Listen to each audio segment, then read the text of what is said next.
দর্শক, এই মুহূর্তে কক্সবাজার ১ আসনের বিএনপি প্রার্থী সালাউদ্দিন আহমদ প্রতিক্রিয়া জানাচ্ছেন। আমরা সরাসরি সেখানে চলে যাচ্ছি। করতে পারি আমরা কতটুকু সফল না হই না হই সেটা তখন দেখা যাবে।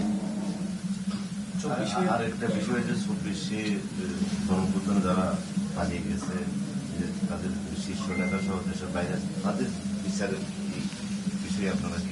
বিচার বিভাগ স্বাধীন এবং বিচার বিভাগের স্বাধীনতা নিশ্চয়তা আমরা আমাদের ম্যানিফেস্টোতে দিয়েছি, ৩১ দফাতে দিয়েছি, আমাদের বক্তব্য বিবৃতি দিয়েছি। সুতরাং বিচারের মতোই চলবে, বিচারিক প্রক্রিয়ায় চলবে, আইনানুগভাবে চলবে। তবে আমাদের কমিটমেন্ট আছে যে দীর্ঘ ১৬-১৭ বছরের গণতান্ত্রিক সংগ্রামে যারা গুম হয়েছে, খুন হয়েছে, হত্যাকাণ্ডের শিকার হয়েছে, অবিচারের শিকার হয়েছে, আহত হয়েছে, পঙ্গু হয়েছে, বিভিন্ন রকমের অত্যাচার শিকার হয়েছে, তারা সহ ২০২৪-এর ছাত্র গণ অভ্যুত্থানের যারা শহীদ হয়েছেন এবং যারা বিভিন্নভাবে ক্ষতিগ্রস্ত হয়েছেন, অন্ধত্ব বরণ করেছেন, পঙ্গুত্ব বরণ করেছেন, ক্ষতিগ্রস্ত হয়েছেন, তাদের সকল কিছুর বিচার হবে বিচারিক প্রক্রিয়ায়।